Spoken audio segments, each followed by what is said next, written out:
വിനിത, ചണ്ഡീഗഡിൽ രാവിലെ ഒരു അപായ സൈറൺ മുഴങ്ങിയിരുന്നു. അത് ഏതെങ്കിലും തരത്തിൽ ഭയക്കേണ്ടതല്ല, സൂക്ഷിക്കാനുള്ളതാണ് എന്ന് പിന്നീട് പറഞ്ഞിരുന്നു. പിന്നീട് ഏതെങ്കിലും തരത്തിൽ സൈറൺ മുഴങ്ങി കേട്ടോ? എന്താണ് അവിടുത്തെ ഒരു കാഴ്ച വിനീത?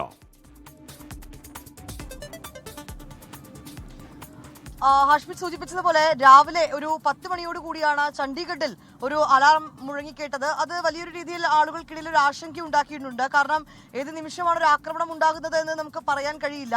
അതുകൊണ്ട് തന്നെ ആളുകൾ ഒരല്പം പരിഭ്രാന്തയിലേക്ക് ആയിട്ടുണ്ടായിരുന്നു. പക്ഷെ പിന്നീട് അതൊരു അലേർട്ട് എന്ന രീതിയിൽ നൽകിയതെന്നാണ് നമുക്ക് അറിയാൻ കഴിഞ്ഞിട്ടുണ്ടായിരുന്നത്. അതിനുശേഷം അത്തരത്തിലേക്കുള്ള ഒരു നടപടിക്രമങ്ങളൊന്നും തന്നെ ഉണ്ടായിരുന്നില്ല. ഹാഷ്മി സൂചിപ്പിച്ചതുപോലെ ഞാനിപ്പോൾ ലുധിയാനയിലേക്കുള്ള യാത്രയിലാണ് പഞ്ചാബിൽ നിന്ന്. നമുക്ക് ഈ ജനജീവിതം അതൊരു സാധാരണ നിലയിൽ തന്നെയാണെന്നാണ് നമുക്ക് കാണാൻ കഴിയുന്നത്. പക്ഷെ നമ്മൾ ഇവിടെ എത്തിയ ആളുകളുമൊക്കെയായി സംസാരിക്കുമ്പോൾ അവർ പറയുന്നത് അവർക്ക് ആശങ്കയുണ്ട്. കാരണം പഞ്ചാബിനെ സംബന്ധിച്ചിടത്തോളം പാകിസ്ഥാനുമായി അതിർത്തി പങ്കിടുന്ന സംസ്ഥാനമാണ്. പഞ്ചാബിലെ 6 ജില്ലകൾ പാകിസ്ഥാനുമായി അതിർത്തി പങ്കിടുന്നുണ്ട്. ഈ അതിർത്തി മേഖലകളിലൊക്കെ താമസിക്കുന്നത് സാധാരണക്കാരായിട്ടുള്ള ആളുകളാണ്. നമുക്ക് ആ ദൃശ്യങ്ങളിലൊക്കെ തന്നെ കാണാൻ കഴിയുന്നത് പോലെ ഈ കൃഷിയും ഒക്കെ ഉപജീവന മാർഗമാക്കി ജീവിക്കുന്ന സാധാരണക്കാരായിട്ടുള്ള ആളുകളാണ് ഈ മേഖലകളിലേക്ക് അധികവും ഉള്ളത്.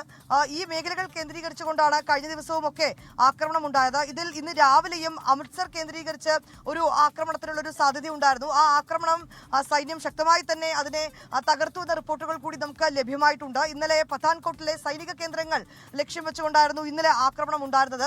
ഒപ്പം തന്നെ ഹോഷിപൂർ എന്ന് പറയുന്ന ഒരു സ്ഥലം, ആ മേഖലയിൽ ഇന്ന് രാവിലെയോടുകൂടി ചില മിസൈലിന്റെ ചില കഷ്ണങ്ങൾ ഭാഗങ്ങൾ അവിടെ കണ്ടെത്തിയതായി പ്രദേശവാസികൾ അറിയിച്ചിട്ടുണ്ടായിരുന്നു. തുടർന്ന് പോലീസൊക്കെ ആ സ്ഥലത്തെത്തി അവിടെ സ്ഥിതിഗതികൾ അവർ പരിശോധിക്കുന്നുണ്ട്. ഒരു പക്ഷേ ഇന്നലെ ഈ ഹോഷിപൂർ എന്ന് പറയുന്ന മേഖലയെ ലക്ഷ്യം വെച്ച് പാകിസ്ഥാൻ തൊടുത്തുവിട്ടതാകാം എന്നാണ് കരുതുന്നത്. ഒപ്പം ഇന്ന് സ്കൂളുകൾക്ക് അവധി പ്രഖ്യാപിച്ചിരിക്കുകയാണ്. അടുത്ത 3 ദിവസത്തേക്കാണ് പഞ്ചാബിലെ അത് ഈ പാകിസ്ഥാനുമായി അതിർത്തി പങ്കിടുന്ന ജില്ലകളിലെ സ്കൂളുകൾക്കാണ് അവധി പ്രഖ്യാപിച്ചിരിക്കുന്നത്. ഒപ്പം തന്നെ അതിൽ അമൃത്സർ, ഒപ്പം തന്നെ ഗുരുദാസ്പൂർ, തരൺ തുടങ്ങിയ മേഖലകൾ, ഫിറോസ്പൂർ തുടങ്ങിയ മേഖലകളിലുള്ള സ്കൂളുകൾക്കൊക്കെയാണ് ഈ അവധി പ്രഖ്യാപിച്ചിരിക്കുന്നത്. 3 ദിവസത്തേക്ക് സ്കൂളുകൾ, വിദ്യാഭ്യാസ സ്ഥാപനങ്ങളൊക്കെ തന്നെ പൂർണ്ണമായും അടച്ചിടുന്ന ഒരു പശ്ചാത്തലം തന്നെയാണുള്ളത്. അങ്ങനെ ഒരു ആശങ്കപ്പെടേണ്ട സാഹചര്യം ഇല്ല എന്ന് തന്നെ നമുക്ക് പറയാം. പക്ഷേ ഈ ആളുകൾ പറയുന്നത് അവർ ഈ വൈകിട്ടാകുമ്പോൾ അവർക്ക് പേടിയുണ്ട്. കാരണം ഇന്നലെ രാത്രി ആകുമ്പോൾ, ഇരുട്ടി തുടങ്ങുമ്പോൾ തന്നെ പാകിസ്ഥാൻ ഏത് നിമിഷവും ഈ അതിർത്തി കടന്ന് ആ മേഖലകളിലേക്ക് വന്ന് ആക്രമണം നടത്തുന്ന ഒരു പശ്ചാത്തലം തന്നെയാണ് നമുക്ക് കഴിഞ്ഞ ദിവസങ്ങളെല്ലാം കാണാൻ കഴിഞ്ഞിട്ടുണ്ടായിരുന്നത്. ഇന്നും അങ്ങനെ ഒരു ആക്രമണം തുടരുമോ എന്നൊരു ആശങ്ക അവർക്കുണ്ട്. അപ്പോൾ നമ്മളിവിടെ എത്തി 1-2 പേരുമൊക്കെയായി സംസാരിച്ചപ്പോൾ അവർ പറയുന്നത് ഞങ്ങൾക്ക് സുരക്ഷിതമായിട്ട് ഇരിക്കണം എന്നൊരു ആഗ്രഹമാണ് ഉള്ളത്. ഈ വൈകിട്ട് ഒക്കെ ആകുമ്പോൾ ഞങ്ങൾക്ക് ഏത് നിമിഷവും ഒരു ആക്രമണം ഉണ്ടാകുമോ എന്നൊരു ആശങ്ക ഞങ്ങൾക്കുണ്ടെന്നൊക്കെ അവർ പറയുന്നുണ്ട്. ഇന്ന് ഈ സംസ്ഥാനത്തെ സ്ഥിതിഗതികൾ കൃത്യമായി പരിശോധിക്കുന്നതിനും മറ്റുമായി മുഖ്യമന്ത്രിയുടെ നേതൃത്വത്തിൽ പ്രത്യേകമായിട്ടൊരു അവലോകന യോഗം ചേർന്നിട്ടുണ്ടായിരുന്നു. ആ യോഗത്തിൽ അതിർത്തി ജില്ലകളിലെ സ്ഥിതിഗതികൾ കൃത്യമായി പരിശോധിക്കാനും ഒപ്പം തന്നെ ഏതൊരു അടിയന്തര ഘട്ടം ഉണ്ടാവുകയാണെങ്കിൽ ആവശ്യമായിട്ടുള്ള സാധനങ്ങൾ സംഭരിച്ചു വെക്കാനും ഒപ്പം തന്നെ ആവശ്യമായിട്ടുള്ള നടപടിക്രമങ്ങൾ സ്വീകരിക്കുന്നതിനും ഒക്കെ വേണ്ടി 10 മന്ത്രിമാരെ ഈ അതിർത്തി മേഖലകളിലുള്ള ജില്ലകളിലൊക്കെ ചുമതലപ്പെടുത്തിയിട്ടുണ്ട്. ഇവർ ഈ കാര്യങ്ങളൊക്കെ തന്നെ വളരെ കൃത്യമായി നിരീക്ഷിച്ചു വരുന്നു എന്നാണ് നമുക്ക് മനസ്സിലാക്കാൻ കഴിയുന്നത്. ചണ്ഡീഗഡിലൊക്കെ അടക്കം രാവിലെ നമ്മൾ കാണുമ്പോൾ, ഇപ്പോഴൊക്കെ നമുക്ക് കാണുമ്പോൾ ഈ അവരുടെ ഒരു ജനജീവിതം അതിങ്ങനെ ഒരു സാധാരണ നിലയിൽ തന്നെയാണ് പുരോഗമിക്കുന്നത്. പക്ഷേ എങ്കിൽ പോലും ഈ ആക്രമണങ്ങൾ ഉണ്ടായ പശ്ചാത്തലത്തിൽ അവർക്ക് ഒരു ആശങ്ക, അത് സാധാരണ മേഖലയിലൊക്കെ താമസിക്കുന്ന ആളുകൾക്ക്, അത് ഏറ്റവും പ്രധാനമായി പറയേണ്ടത് ഈ അമൃത്സർ, പത്താൻകോട്ട്, ഗുരുദാസ്പൂർ തുടങ്ങിയ മേഖലകളിൽ താമസിക്കുന്ന ആളുകൾക്കാണ്. കാരണം അവിടെയൊക്കെയാണ് കഴിഞ്ഞ ദിവസങ്ങളിൽ ഈ ഡ്രോൺ ആക്രമണം, ഷെല്ലാക്രമണങ്ങളൊക്കെ ഉണ്ടായത്. ഇപ്പോൾ നമുക്കൊരു വിവരം കൂടി ലഭ്യമായിരിക്കുന്നത് ഈ പഞ്ചാബിലുള്ള മലയാളി വിദ്യാർത്ഥികളുണ്ട്. അവർക്ക് തിരികെ നാടുകളിലേക്ക് പോകണം, കേരളത്തിലേക്ക് അവർക്ക് തിരികെ എത്തണം.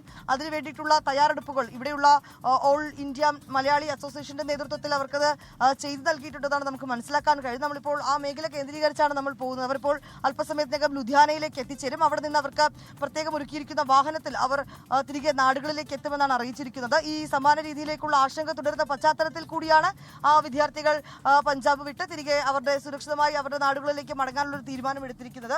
മറ്റ് പൊതുവെ നമുക്ക് നഗരമേഖലകളിലേക്കൊക്കെ നമ്മളിപ്പോൾ ആദ്യം കണ്ടതിൽ ഒരു പൂർണ്ണമായും ഗ്രാമീണ മേഖലയായിരുന്നു. ഇപ്പോൾ നമ്മളൊരല്പം നഗരമേഖലയിലേക്ക് മാറിയിരിക്കുന്നു.